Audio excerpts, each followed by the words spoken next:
Hey there, I'm Jessica. 5 years ago, I couldn't even open a jar of pickles without wincing in pain. My hands felt like they were being crushed in a vice grip. My knees screamed at me every time I climbed stairs and mornings. Let's just say they were the enemy. Getting out of bed felt like I was 90 years old, not 42. The doctor's verdict: osteoarthritis. His solution: a lifetime of pain medication and learning to live with it. But here's the thing. I refused to accept that as my future. I refused to believe that constant pain was just my new normal. And thank goodness I did, because what I discovered changed everything. I still remember sitting in that sterile doctor's office, the fluorescent lights buzzing overhead as the rheumatologist explained what was happening to my joints. The cartilage was wearing away. Bone was starting to rub against bone. Inflammation was becoming my body's default setting. And according to him, it would only get worse with time. I walked out with prescriptions for anti-inflammatories and pain relievers. For a while, I took them dutifully. They helped, sort of. The pain was dulled, but it was still there, lurking beneath the surface, waiting for the medication to wear off. And the side effects. Let's just say my stomach wasn't happy. I tried everything the conventional medical world suggested. I bought special gadgets to help open jars and bottles. I wore compression gloves at night. I even invested in an expensive mattress that promised pain relief. Some things helped a little, but nothing gave me my life back. The breaking point came at my daughter's soccer game. I couldn't even applaud when she scored a goal because my hands hurt too much. I saw the look on her face, that mix of disappointment and concern, and something in me just broke. That night I cried myself to sleep, but I woke up the next morning with a determination I hadn't felt in years. There had to be another way. It was actually my neighbor, Rosa, who first mentioned stretching to me. She was 72 and moved with the grace of someone decades younger. When I commented on it, she smiled and said, "Honey, I stretch every single day."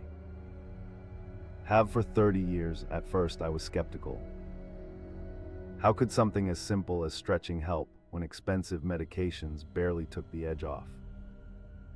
But I was desperate, and desperate people try things they'd normally dismiss. I started researching, and what I found shocked me. Study after study showed that specific types of gentle movement could actually reduce arthritis pain and improve joint mobility.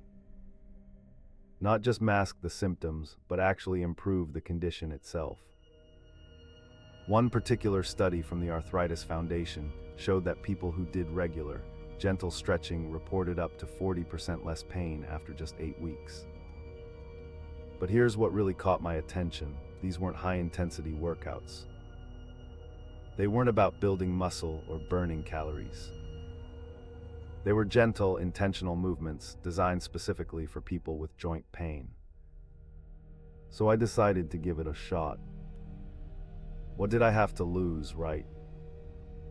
Before I share the specific stretches that worked wonders for me, I need to explain the 3 core principles I discovered. These principles completely changed how I approached my arthritis, and they're the foundation of everything I do now. The first principle is consistency over intensity. I learned that doing gentle stretches every single day was far more effective than doing an intense session once a week.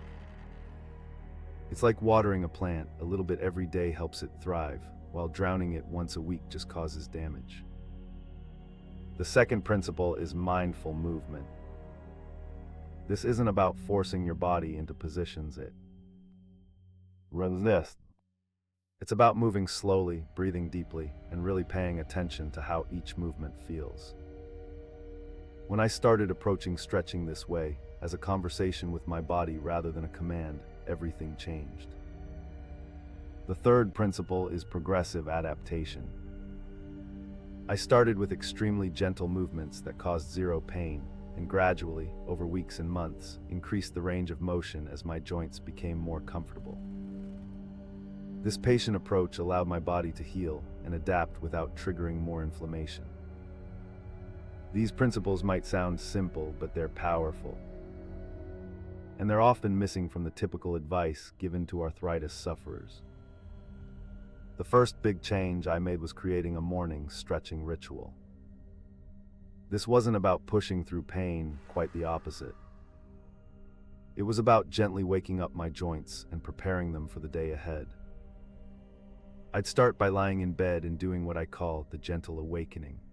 Before even sitting up, I'd wiggle my fingers and toes, making small circles with my wrists and ankles. Just these tiny movements, done mindfully, began to improve my morning stiffness within days. Then, still in bed, I'd do a series of gentle knee-to-chest stretches. Lying on my back, I'd slowly bring one knee toward my chest, holding it there with my hands, breathing deeply for about 30 seconds, and then switching to the other leg. This simple movement helped lubricate my hip joints and ease lower back tension. After that, I'd sit on the edge of the bed for what I call the pianist. I'd extend my fingers wide, then make a gentle fist, repeating this 10 times.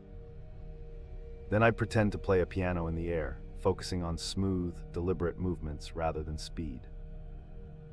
The entire routine took less than 10 minutes, but the impact was immediate. Within 2 weeks, I noticed I was getting out of bed with significantly less pain. Within a month, my morning stiffness had decreased by about half. It wasn't a miracle cure, I still had arthritis, but for the first time in years, I wasn't starting each day in agony. What made this routine work, I think, was its gentleness. I wasn't asking my inflamed joints to do anything strenuous. I was simply encouraging them to move through their comfortable range of motion, increasing blood flow and joint fluid circulation first thing in the morning. One of the most frustrating aspects of my arthritis was losing the ability to do simple things with my hands. Opening jars, buttoning shirts, even writing with a pen, these everyday tasks had become painful challenges. The hand stretches I developed became my lifeline. I'd do them at least 3 times a day, morning, midday, and evening. And within weeks, I started regaining function I thought I'd lost forever. The first stretch is what I call the flower bloom. I'd start with my hands in loose fists, then slowly open them as wide as comfortably possible, imagining a flower blooming. I'd hold for 5 seconds, then gently close again. 10 repetitions of this simple movement improved my finger flexibility dramatically. Next came the wrist release. I'd extend one arm in front of me, palm up, and use my other hand to gently press my fingers toward the floor, creating a stretch in the forearm and wrist. I'd hold for 15-20 seconds, then switch to the other hand. This stretch was particularly effective for reducing the aching in my wrists that used to keep me up at night. The third hand stretch, and possibly my favorite, is thumb circles. I'd make slow, deliberate circles with each thumb, 10 in one direction, then 10 in the other. This simple movement helped tremendously with the base of thumb pain that made gripping objects so difficult. What amazed me about these hand stretches was how quickly they made a difference. Within just 2 weeks of doing them regularly, I could feel a noticeable improvement in my dexterity. After a month, I opened a jar of pasta sauce without any assistive devices, something I hadn't been able to do in over 2 years. I actually cried when it happened. Tears of joy and disbelief that something so simple could make such a difference. While my hands were my biggest concern initially, my knees and hips weren't far behind. Walking any distance had become painful, and stairs were my nemesis. The lower body stretches I'm about to share quite literally got me back on my feet. The first is what I call the seated figure 4. Sitting on a sturdy chair, I'd place my right ankle on my left knee, creating a figure 4 shape. Then, keeping my back straight, I'd gently lean forward until I felt a stretch in my hip. I'd hold for 30 seconds, breathing deeply, then switch sides. This stretch was a game changer for my hip mobility. Next is the standing calf stretch. Using a wall for support, I'd step one foot back, keeping it flat on the floor while bending the front knee slightly. This creates a gentle stretch in the calf and helps maintain ankle mobility. Something often overlooked in arthritis care, but incredibly important for balanced walking. The third lower body stretch is seated knee extensions. Sitting on a chair, I'd slowly straighten one knee, hold for 5 seconds, then lower it back down. I'd do 10 repetitions with each leg. This simple movement strengthened the muscles around my knees while improving their range of motion. What I found fascinating was how these lower body stretches didn't just reduce pain, they actually improved my walking pattern. Before, I'd been limping slightly and shifting my weight awkwardly to avoid pain. As I gained more mobility through these stretches, my gait naturally became more balanced, which in turn reduced strain on my joints. It was like a positive cycle, with each improvement leading to another. After about 6 weeks of doing these lower body stretches daily, I walked a full mile without pain for the first time in years. It was on a beautiful spring morning, and I remember feeling an incredible sense of freedom. Like I'd been given a part of my life back that I thought was gone forever. One aspect of my stretching routine that I haven't mentioned yet, but which proved absolutely crucial, was the integration of breath and mindfulness. This wasn't just about moving the body, it was about creating a mind-body connection that enhanced the healing process.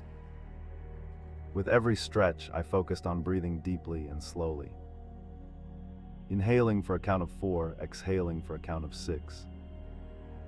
This deliberate breathing pattern helped relax my muscles, allowing for deeper stretches without triggering the body's pain response. I also practiced what I call pain awareness without judgment. Instead of thinking this hurts, I need to stop, I'd think I notice some discomfort here, let me breathe into it and see if it changes. Often, the pain would ease as I maintained this curious, non-reactive awareness. This mindful approach transformed my relationship with pain. Rather than seeing it as an enemy to be feared and avoided, I began to view it as information, my body's way of communicating with me. Sometimes it was saying stop, but other times it was simply saying go slow or pay attention here. The science behind this is fascinating. Studies show that mindfulness practices actually change how the brain processes pain signals. One study from the Journal of Neuroscience found that mindfulness meditation can reduce pain intensity by up to 40% by altering the brain's response to pain signals. I'm not saying the pain was all in my head, it absolutely wasn't. My joints were damaged and inflamed. But by changing how my brain interpreted and responded to those pain signals, I was able to move more, stretch more effectively, and ultimately heal more completely. One of the most important lessons I learned on this journey was the need to adapt my stretching routine as my body changed. What worked perfectly one month might need adjustment the next. This responsive approach was key to my continued improvement. In the beginning, when my pain and inflammation were at their worst, my stretches were incredibly gentle and brief. I might hold a position for only 5-10 seconds, and my range of motion was limited. That was perfect for where I was at that time. As my joints became more mobile and less painful, I gradually increased both the duration and the range of my stretches. By 6 months in, I was holding some positions for up to a minute, and my range of motion had improved dramatically. I also learned to adapt to fluctuations in my symptoms. On good days, I might do a slightly more challenging version of a stretch. On flare-up days, I'd scale back to the gentler versions. This responsive approach prevented me from either under-challenging my body or pushing it too far. The key was daily body awareness. Each morning, I'd take a moment to check in with my joints. How did they feel today? Where was there stiffness or pain? This body scan guided my choices for that day's stretching routine.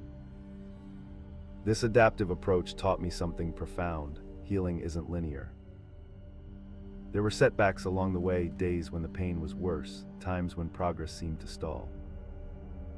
But by responding thoughtfully to these fluctuations rather than getting discouraged by them, I was able to maintain forward momentum in my overall healing journey.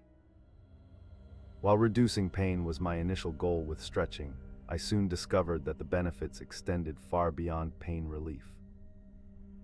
These simple daily movements improved my life in ways I hadn't anticipated. The most obvious benefit was improved mobility. Tasks that had become difficult or impossible, like reaching items on high shelves, bending to tie my shoes, or even just getting up from a low chair, gradually became easier. This renewed physical capability restored a sense of independence I had begun to lose. My sleep quality improved dramatically. Before starting this stretching routine, I'd wake up multiple times each night due to joint pain. As my pain decreased, my sleep became deeper and more restorative. Better sleep in turn gave me more energy during the day and even seemed to reduce my daytime pain levels. Perhaps most surprisingly, my mood and mental health improved. Living with chronic pain had taken a toll on my emotional well-being. I'd become more irritable, more anxious, and sometimes even a bit depressed. As the stretching routine reduced my pain and gave me a sense of control over my condition, my mood lifted. I found myself laughing more, engaging more fully with friends and family, and generally enjoying life again. My relationships improved too. When you're in constant pain, it's hard to be fully present with the people you love. As my pain decreased, I became more emotionally available to my family. I could play with my grandchildren without worrying about whether I'd be able to get up off the floor. I could go on walks with my husband without having to turn back early because of pain. These side benefits of my stretching routine were, in many ways, as valuable as the pain reduction itself. They gave me back a fullness of life that arthritis had begun to steal from me. So here we are 5 years after. That day in the doctor's office when I was told I just have to learn to live with the pain. Today I'm not pain-free, I still have arthritis after all, but the difference is night and day. I live an active, joyful life with pain that's manageable and often minimal. All because I discovered the power of gentle, consistent, mindful movement. I want to be clear about something. I'm not against medical treatment for arthritis. I still check in with my rheumatologist regularly, and there's definitely a place for medication in managing this condition. What I am against is accepting unnecessary suffering when simple, natural approaches can make such a profound difference. If you're struggling with arthritis pain right now, I want you to know that there's hope. Your body has an amazing capacity to adapt and heal when given the right support. These stretches aren't magic, they require consistency and patience, but they can change your life as they changed mine. Start small. Be gentle with yourself. Listen to your body. And most importantly, don't give up. Healing happens one stretch, one breath, one day at a time. If you found this information helpful, please consider subscribing to Natural Pain Solutions. In future videos, I'll be sharing more specific stretching routines, nutrition tips that helped reduce my inflammation, and interviews with experts in natural arthritis management. And if you have questions or success stories of your own, please share them in the comments below. Remember, you don't have to accept pain as your new normal. There is another way, and it might be simpler than you think. Thank you for listening to my story. Here's to your healing journey.